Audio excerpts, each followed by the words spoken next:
Welcome to the Red Pride Thundercast, episode 4. I'm your host, Nick Thunder Green, and today we are talking about a few teams of my interests, sectional games from round 1. Then we will talk about the sectional semis, and we will also talk about the upcoming basketball season. Let's get into it. Let's start off with the season sectional week 1 recap. Let's start off with the Mooresville Pioneers. Really nothing to talk about other than Levi Dorn with 2 touchdowns and the running back with 2 touchdowns. I would also like to give their backup kicker, Maddie Law, a huge shout out for getting her first varsity playing time. As the Indianapolis George Washington Continentals loses 55-0 to the Pioneers. Next, let's talk about Linton Stockton Miners. Linton and North Knox played, and the Miners came away with the win.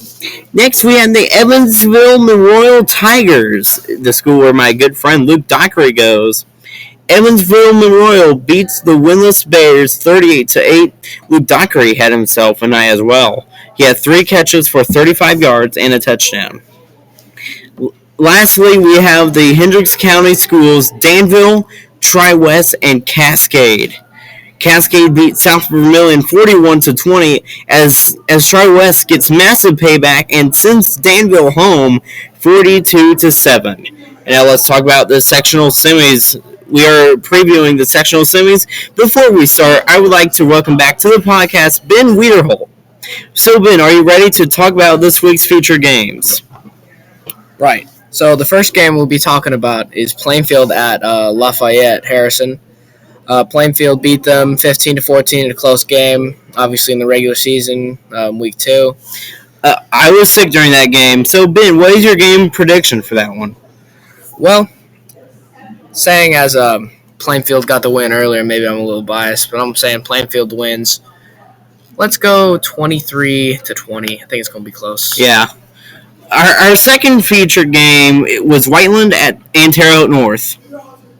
Right. Whiteland made it to start last season, but has gotten worse this season. Terre Haute North, however, is not a good football team. They went 0-9. My prediction for this game is that Whiteland will once again score over 60 points. They win 63-3. Our third game is Anderson and Fort Wayne Snyder. Yeah, so Anderson was okay this season. Nick, why are we talking about this game? Well, because Fort Wayne Snyder was one of 5A's best teams, and I wanted to feature them. My prediction for this game is Fort Wayne Snyder winning. Our fourth game is a battle of Bloomingtons. Yeah, our fourth game is a battle of the Bloomingtons. Bloomington North finished at 9-0 this season. They were able to beat Bloomington South, but only by 25-24 in the regular season. Bloomington South will be an upset in this game.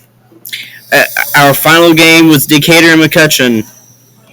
Decatur Central is one of Mid-State's top teams. They're looking to beat McCutcheon back-to-back seasons. Now, Decatur Central will not only have an easy game against the Mavericks, McCutcheon, the underdogs, win at home by 1 point to advance to the sectional championships. Against Plainfield. And now let's talk about the basketball season. Plainfield is a competitor this season with Harper Baker Lands, the freshman player, Eli Ellis, 3-point machine, and, of course, Noah Smith, sophomore prodigy. What about Brownsburg? Are they going to be good this year, Nick? Although Brownsburg lost key players, they are still Brownsburg. They will be a pain. They always are. Plainfield has gotten the opportunity to be in the Kokomo tourney this season. Let's take a look at their schedule. The Quakers start off to the season hosting Avon. Then that Saturday, the next Saturday, they travel to Tri-West. They then host Whiteland and travel to Carmel the next day. We have an away streak coming up. We go to Martinsville and Zionsville back-to-back days. Then we host Prairie Meridian. Plainfield then has the Kokomo tourney. After the Kokomo tourney, we host Southport. After Southport, we have the Hendricks County tourney. Right, and after that, Quakers travel to Northview and Mooresville, then host Decatur and Lebanon. Quakers travel to Terre Haute North on a Thursday night, then host Terre Haute South on a Saturday. The Quakers will then go to Greenwood Friday night, then the next night travel 12 minutes away from Greenwood High School to Center Grove. Right. Quakers will finish season off by hosting Franklin and Danville. Thanks for listening to the Red Pride Thundercast, episode 4. Make sure to like, subscribe, and leave a comment. Remember, go Quakers.